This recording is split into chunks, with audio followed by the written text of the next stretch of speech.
Hey, I'll just start. Japan is an island by the sea filled with volcanoes and it's beautiful. Yeah. In the year -1 billion, Japan might not have been here.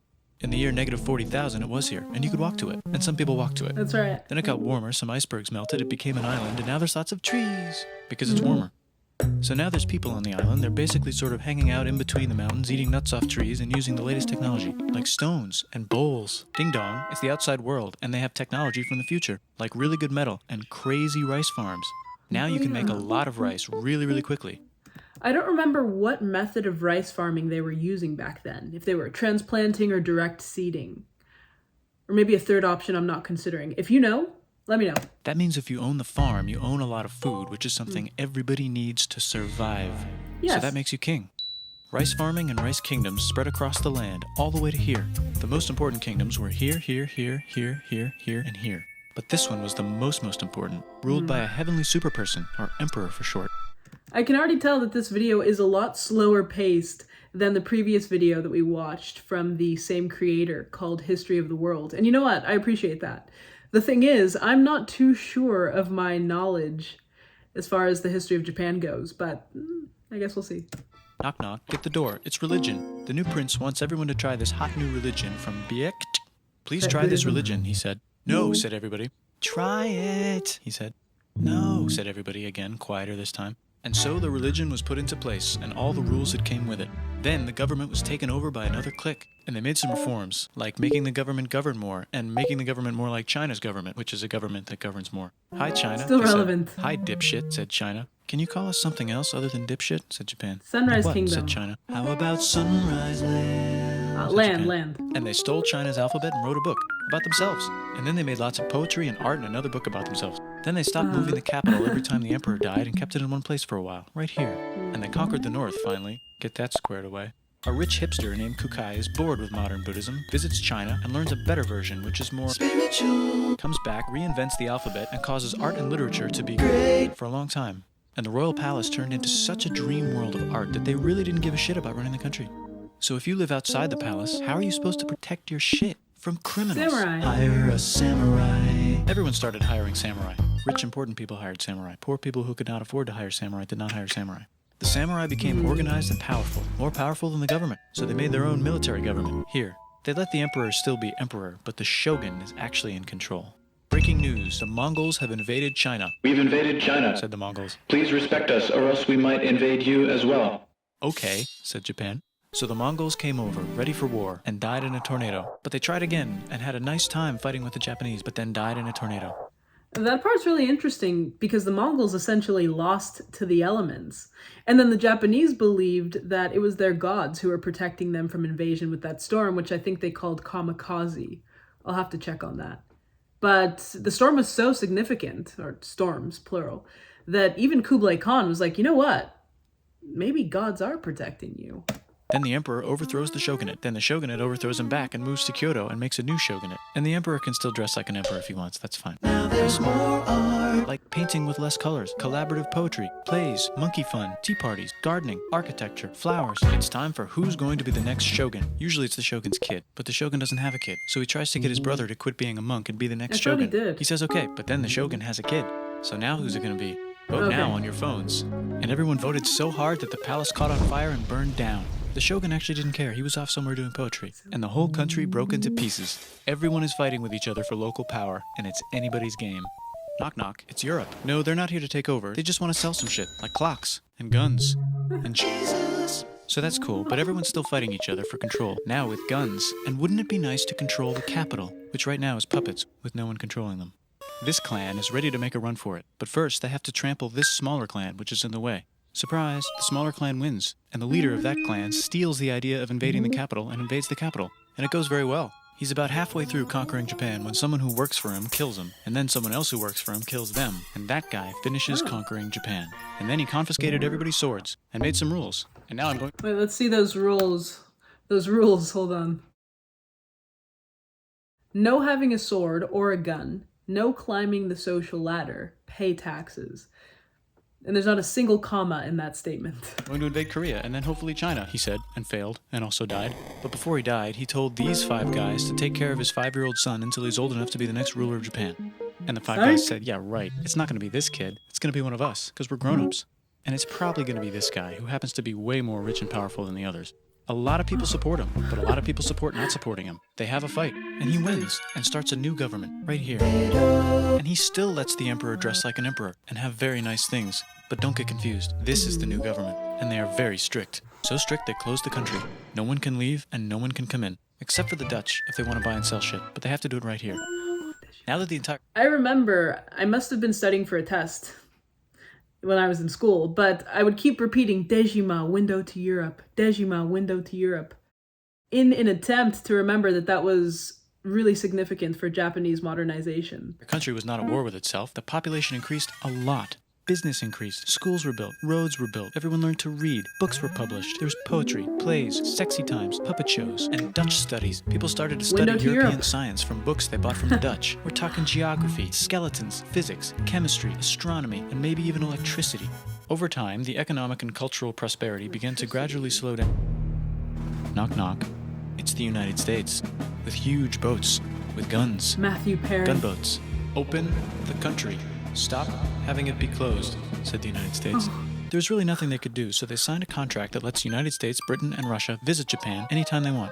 Choshu and Satsuma hated this. That sucks, they said. This sucks. And with almost very little outside help, they overthrew the shogunate and somehow made the emperor again and moved him to Edo, which they renamed Eastern Capital. They made a new government, which was a lot more Western. They made a new constitution that was pretty Western, and a military that was pretty Western. Aside from the military, that constitution also got rid of the feudal system and then formalized the parliamentary system. But was it fair to the samurai? I don't think so. Let me know what you think. And do you know what else is Western? That's right, it's conquering stuff. So what can we conquer? Korea. They conquer Korea, taking it from its previous owner, China, and then go a little bit further. And Russia rushes in out of nowhere and says, "Stop, no, you can't take that. We were going to build a railroad through here to try to get some more water." Let's start Russia war. builds their railroad, supervised by a shit ton of soldiers. And then when the railroad was done, they downgraded to a fuck ton. Did I say downgrade? I meant upgrade. And Japan says, "Can you maybe chill?" And Russia says, "How about maybe you chill?" Japan is kind of scared of Russia. You'll never guess who's also kind of scared of Russia. Great Britain. So Japan and Great Britain make an alliance together so they can be a little less scared of Russia. Feeling confident, Japan goes to war against Russia, just for a moment, and then they both get tired and stop. It's time for World War I. The world is about to have a war, because it's the 1900s and weapons are getting crazy, and all these empires are excited to try them out on each other. Meanwhile, Japan has been enjoying conquering stuff and wants more. And the next thing on their list is this part of China and lots of tiny islands. All that stuff belongs to Germany, which just had... I didn't realize that the Marshall Islands at one point belonged to Germany. Now I think they're part of the US. So those islands have lived a life. Which just had war declared on it by Britain because Britain was friends with Belgium, which was being trespassed by Germany in order to get to France to kick France's ass because France is friends with Russia, who was getting ready to kick Austria's ass because Austria was getting ready to kick Serbia's ass because someone from Serbia shot the leader of Austria's ass. Or actually shot him in the head. And Britain is currently friends with Japan, so you know what that means. Duh, Japan should take the island. That part was very well done. Which they wanted to do anyway, so they called Britain on the telly to sort of let them know. And then they did it. And they also helped Britain a little here and there with some errands and stuff.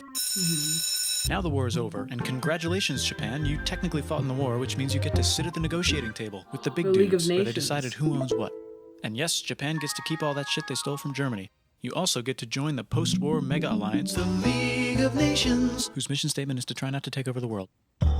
The Great Depression is bad, and Japan's economy is now crappy, but the military is doing just fine and invades Manchuria. And the League of Nations is like, "No, don't do that. If you're in the League of Nations, you're not supposed to take over the world." And Japan said, "How about I do anyway?" And Japan invaded more and more and more and more of China, and was planning to invade the entire East. You've got mail. It's from Germany, the new leader of Germany. He has a cool mustache, and he's trying to take over the world and needs Charlie friends. Chaplin? This also got forwarded to Italy. They all decided to be friends because they had so much in common. It's time for World War II. Germany is invading the neighbors. Then they invade the neighbors' neighbors. Then the neighbors' neighbors' neighbors, who happen to be Britain, said, "Holy shit." And the United States started helping Britain because they are good friends, and started not helping Japan because they're friends and our friends are not friends. Plus they're planning on invading the entire ocean. The United States is also working on a large, very huge bomb, bigger than any other bomb Hiroshima, ever, Nagasaki. just in case.